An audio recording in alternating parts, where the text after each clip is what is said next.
Right, so this is part 2 of your pro-level marketing audit and inventory. Two of our favorite words, right? Audit and inventory. But this is absolutely necessary to do. So this is where we're going to cover the next phases. If you haven't seen part 1 yet, where you want to start to restructure the financial part of your marketing in your business, then I'm going to link the video below in the description. You can probably also find the link pop up here soon. But if we go back to that area where we left off, we were able to, well, let me just show you, okay? Great. So where we left off in the last video was we were looking at this, or your organization here with your chiefs here, CFO, COO, CMO. And we talked about how we rearrange your accounting, your financial statements and cash flow statements to now attribute both the revenue and expenses and MQLs broken out based on what are the different marketing strategies that we're doing. And where you should have ended up was at a place where you're thinking to yourself, I don't know if we have that data. I don't know if we're tracking everything properly. And so now what that does is that leads us into automatically the next phase of your total company overhaul of your marketing and audit and inventory is to come in and look at your technical setup. So what we're going to do now is we're looking at this technical marketing audit. And this is where we need to start looking at what do we have put together in our organization that we can start tracking everything. And in today's day and age, it's never been easier, but it's also at the same time never been harder, because you have, when you're dealing with the online world, online marketing in whatever form, you have massive technological advances where now even with AI, you can go and connect AI to your Google Ad account and your Google Analytics account and your Meta account, and it can do all this stuff for you. But on the other hand, you also have bigger and better privacy options coming from the browsers, coming from privacy opt-in and outs, yada, yada, yada. So it's this competing battle. Your marketing technology setup, it's just something you got to do, and it's not a one and done kind of thing. Like you're going to go, you're going to update, you're going to get everything tracked and attributed well, and Google will go make a change and everything will break. So this is an ongoing battle that you're going to have to do. But this falls under probably your CMO's domain in terms of responsibility, and they can then further delegate this down to your CTO or your tech departments. But at the end of the day, the ultimate responsibility lies with your CMO, because they're the ones that have to report these numbers to you to justify the marketing and the expenses around marketing and the revenue. So in this technical audit, what you want to do is you want to, again, you're looking at this per strategy and per channel, and you have those listed out here. I'll just blow this up and we'll just walk down step by step, right? And so in this case, I'm going to take the pretty obvious example. Let's say you're running Facebook or Meta ads, right?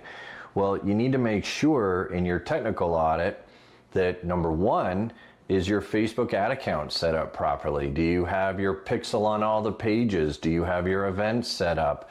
Are you doing proper audience capture? You know, all these different things within the individual Meta platform. Is that platform optimized for intelligent advertising and marketing?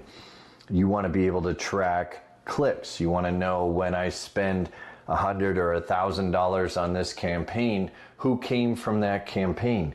And so you're using different marketing tracking tools, you're using UTM codes, there's conversion tracking tools, all sorts of them out there. You know, Hyros is a good one for e-commerce. You have all sorts of just different tools to use for this technical tracking. And the goal is, there's always this debate, do we want first touch or last touch attribution?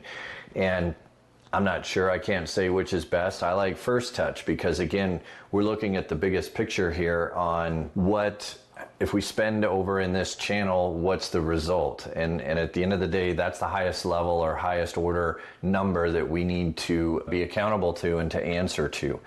And then, so we need to get our online presence set up accordingly. Right, so this is where it gets a little complicated, and I can point you in different directions. I'll provide some documentation down in the descriptions, different sources, different tracking providers and whatnot. But your company is set up uniquely. You might be using HubSpot, you might be using Go High Level, Salesforce, Monday. I don't have any idea what you're using for either your marketing or your sales.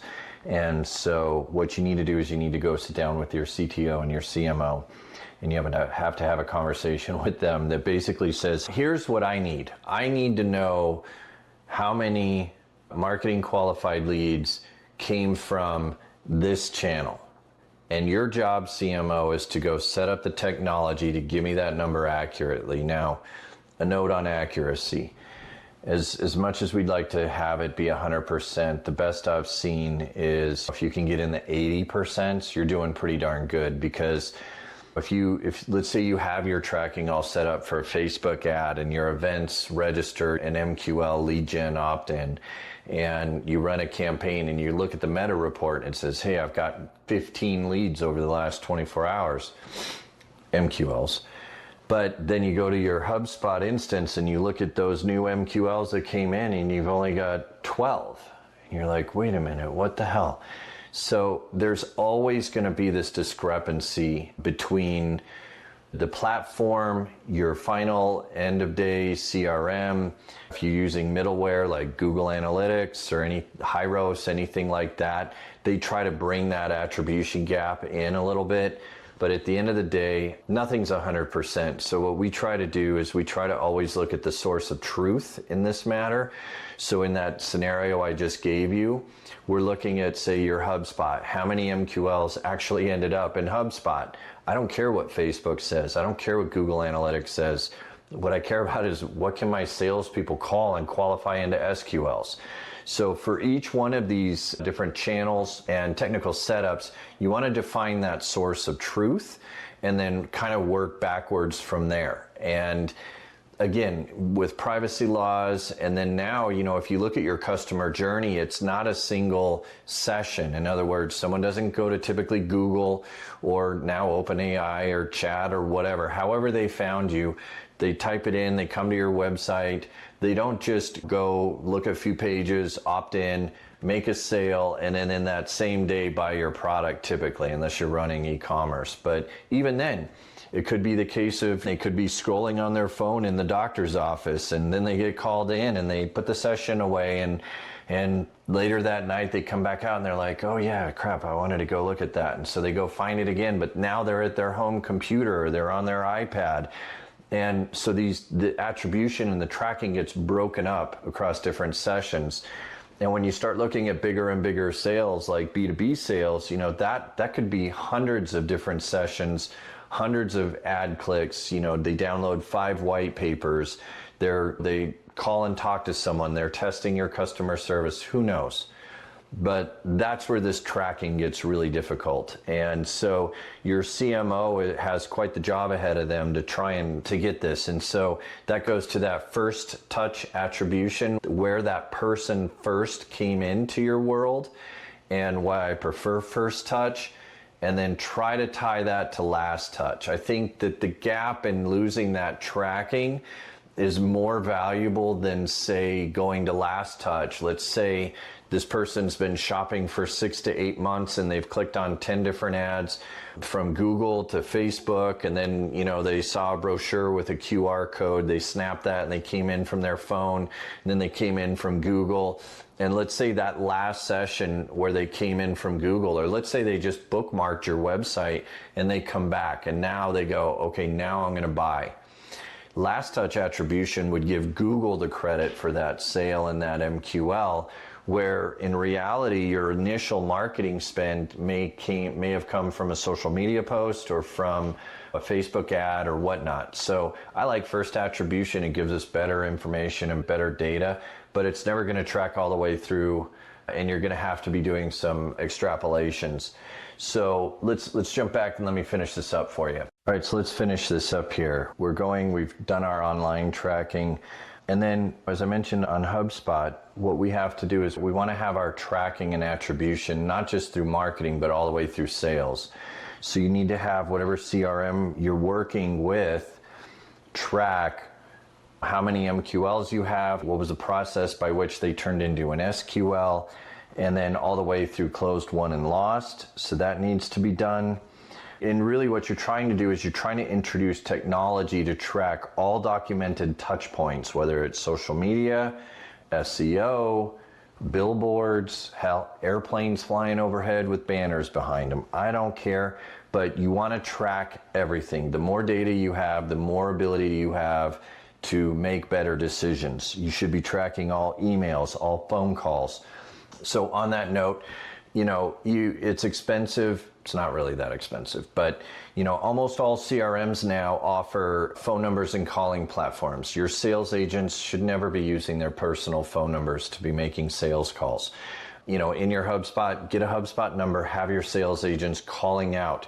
There's so many reasons for this, I can't even begin to tell you, but the first and foremost is you'll track the numbers. How many calls are they doing?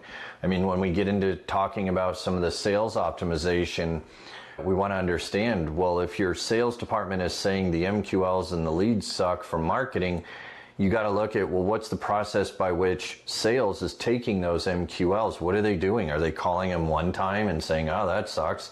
And 8 out of the 10 calls, they leave a voicemail, or they don't connect with the person, or they're not trying. If you're not recording these calls, if you're not documenting how many calls they're making, all this data, you really run an organization that you're just hoping for the best. You have to have this data in order to be successful. You want to do that with all your meetings, record all your Zoom calls, record everything in this day and age. I'm going to make another video on AI, but if you think about it, AI runs on transcripts, and every conversation in your business should be recorded. I mean, even if they're confidential employee reviews, you can run your own LLM on site and it doesn't go up to the cloud or anything, but that stuff needs to be documented, because the way technology is with AI today, that is huge, massive insider company intelligence that you can leverage later to help run your business even better.